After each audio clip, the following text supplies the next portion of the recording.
Okay, dear students, let us discuss the rest of our topic tick tick tick. So let's start. On 15 May 2006, Chandran went to a shop to buy butter. तो क्या हुआ 15 मई 2006 में चंद्रन ने market गए, क्यों गए? To buy some butter, कुछ butter खरीदने के लिए चंद्रन गए. Then what happened? He checked the packet to see if this butter was safe to eat.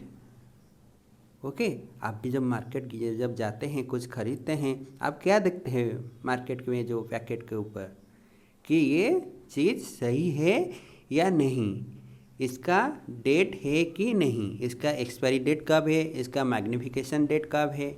Okay, सो आप चेक करते हैं. Similarly Chandran check that packet. Okay, so he check the packets so to see if this butter was safe to eat.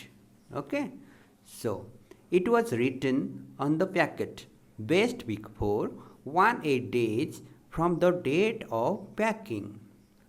Okay, so students, what was there on the packet? It was written that best before 180 days from the date of packing. What does it means? It means it is better.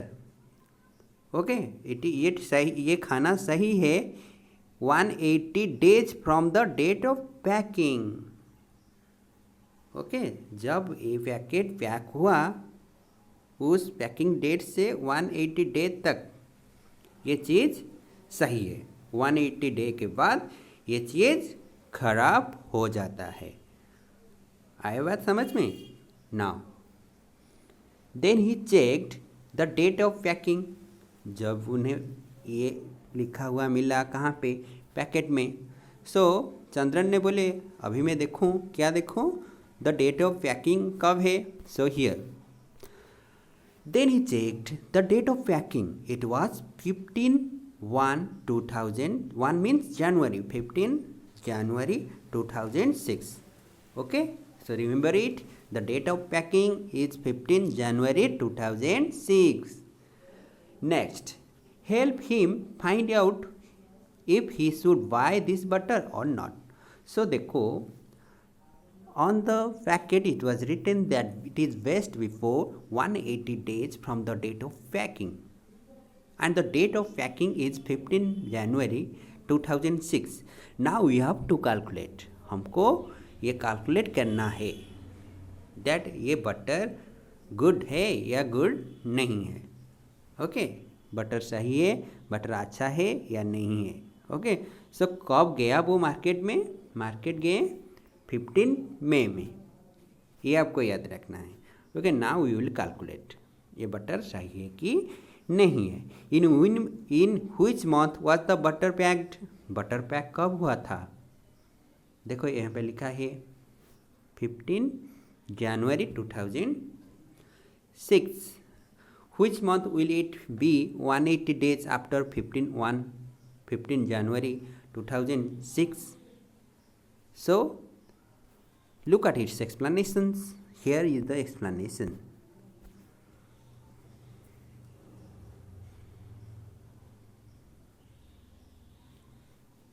Look at here. This is which month will be 180 days after 15 जनवरी 2006. कैसे पता चलेगा? देखिए, हम ऐसे करेंगे. We will calculate the days from 16/1/2006. 16 से हम count करेंगे क्योंकि 15 में तो ये पैक हुआ ना. Next, from 16 January 2006 to 31 January 2006. ये कितना डेज होगा? 16 डेज होगा. Okay, then look at here 31 जनवरी हो गया. 31 जनवरी के बाद क्या आता है? February 1 आता है कि नहीं? सो हम काउंट करेंगे अभी फ्रॉम 1 February 2006 टू 28 February 2006. कितना डे होगा? 28 डे होगा. नहीं, देन 28 फरवरी तक हो गया इतना डेज। उसके बाद 28 फरवरी के बाद मार्च आता है। Then from 1 March 2006 to 31 March 2006, how much days? It is 31 days. Next, after March, April occurs. So from 1st April 2006 to 30th April 2006, and here your days is 30 days. Okay, now from 1st May 2006 to 31st May 2006 is equal to how much days? 31 days. Okay, from 1st June 2006 to 13th June 2006, here look, from 1st June 2006 to 13th June 2006, and your days is 30 days. Okay, next, so total कितने days हो रहा है? Total हम count करेंगे, किस किस को count करेंगे? इसको काउंट करेंगे, 16, 28, 31, 30, 31, 30, कितना हो रहा है? Answer is 166. ओके, 166, 180 से लेस है या ज़्यादा है? कम है या ज़्यादा है? कम है, क्योंकि अगर हम सब्ट्रैक्शन करेंगे, now 180 minus 166 is equal to 40 days, 14 days, 14 days left to be completed in 180 days. Okay, अगर 14 डेज हो जाएगा तो फिर 180 डेज कंप्लीट हो जाएगा. सो 14 days will be completed on 14th August. 14th अगस्त को ये 180 डेज हो जाएगा. ओके, तो 14 अगस्त के बाद ये खाना सही नहीं होगा खाने के लिए. So here's the month of August on 14th, the 180 days will be completed after manufacturing. Okay, ऐसे ही काउंट करते हैं. आपको आया समझ में? Very good. Next question, can Chandran eat in 15th May 2006? Yes. Why? Because it is expiry date is here. हमने अभी एक्सपायरी डेट निकाला ना. कब है एक्सपायरी डेट? अगस्त 14, क्योंकि यहाँ पे 180 डेज ही जो हो जा रहा है. ठीक है. So can Chandran eat it on 15th May 2006? Yes. Answer will be yes, because 15th May 2006 falls before 14th August 2006. Clear? Next question. Question number 2. Do you ever check the date of packing of these things you buy? जब भी आप market से कुछ चीज़ खरीदते हैं, when you go to market and buy something, do you check the package? Okay, your answer will B, आप check करते हैं कि नहीं? चेक करना ज़रूरी है, क्योंकि अगर डेट नहीं है वो चीज़ खराब हो जाता है. ओके, सपोज आप बटर लाने जा रहे हैं, बटर का एक्सपायरी डेट चला गया है, तो फिर वो बटर अगर आप खाएंगे क्या होगा? आपका तबीयत खराब होगा कि नहीं? तो इसलिए जब भी आप मार्केट से, when you buy something from the market, you have to check the magnification date and the expiry date of that products. Clear? Now okay, जब भी हम मार्केट से कुछ खरीदेंगे उसका एक्सपायरी डेट देख के खरीदेंगे. ये देखना जरूरी है. It is good for your better health. Now question is, yes, I check the date of packing on things before brought it. Okay, now question number 3. Have you seen medicines which have the expiry date written on them? Okay, it is most important. Mind, remember it. medicines, अगर medicine का expiry date चला गया है, आप उसे खा लेते हैं, बहुत कुछ ख़राब हो सकता है. ओके, ऐसा भी हो सकता है, जान के लिए भी प्रॉब्लम आ जाता है. ओके, सो इसीलिए मेडिसिन जब आप खरीदेंगे उसका एक्सपायरी डेट देख के ही खरीदेंगे. You have to look the expiry date and you have to check the magnification date. कब ये चीज़ बना, कब ये चीज़ खराब हो जाता है, ये दोनों चीज़ आपको देखना है. Okay, you have to look these two things.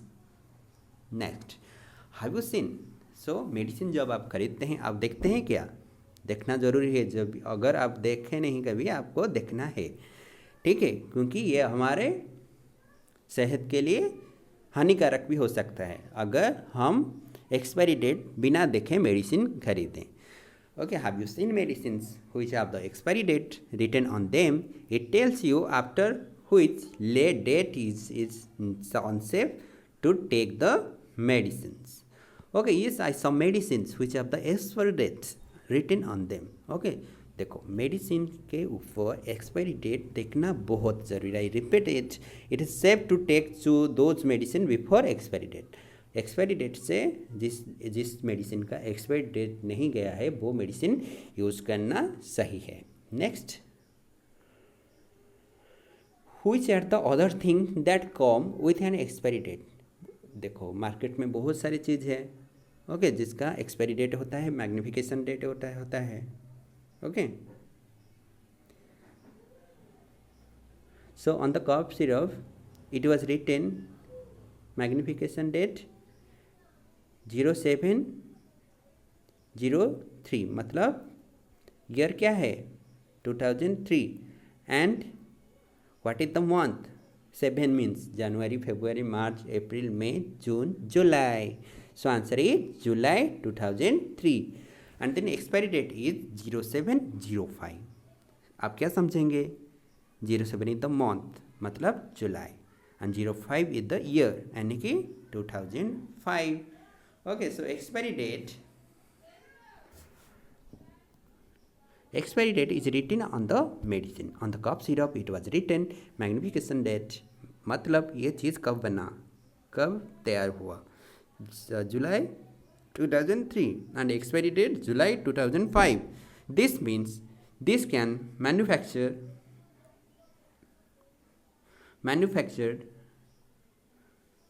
in July 2003 and expired on July 2005. So it is safe to take this medicine before July 2005. Okay, manufacture. Then what month and year is written as 0705? 07 stands for July, 05 stands for 2005. Okay, this stands for July 2005. Okay. Next question, question number 6. Would it safe to take the cough syrup in September 2005? September 2005 में ये चीज़ खाना सही है क्या? देखो expiry date है इसका, कहाँ पर एक्सपायरी डेट देखो, जुलाई 2005. सो जुलाई 2005 में इसका एक्सपायरी डेट ख़त्म हो जा रहा है. आप वो कॉफ सिरप कब ला रहे हैं, सितंबर में. Is it safe? No. As we saw, this is an expiry date written. The cough syrup is the example of above. So it is not safe to take this medicine in September. So अगर जुलाई में उसका expiry date ख़त्म होता है, हम सितंबर में क्यों खाएंगे? खाने से हमारा तबीयत ज़्यादा ख़राब हो सकता है कफ सिरप खाने से. Okay, so next, now let us listen a story before doing the questions.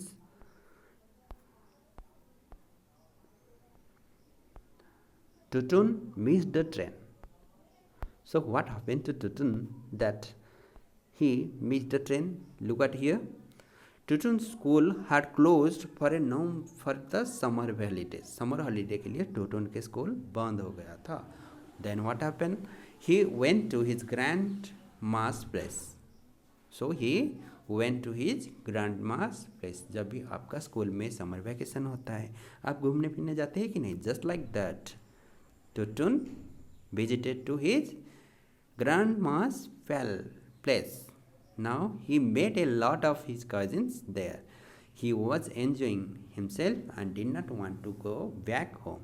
So जब वो ग्रैंडमा के पास पहुंच गया, वहाँ पे उनके बहुत सारे कजिन थे और उनके साथ वो खेले, घूमे और घर लौटने के लिए राजी नहीं हुए. Then what happened?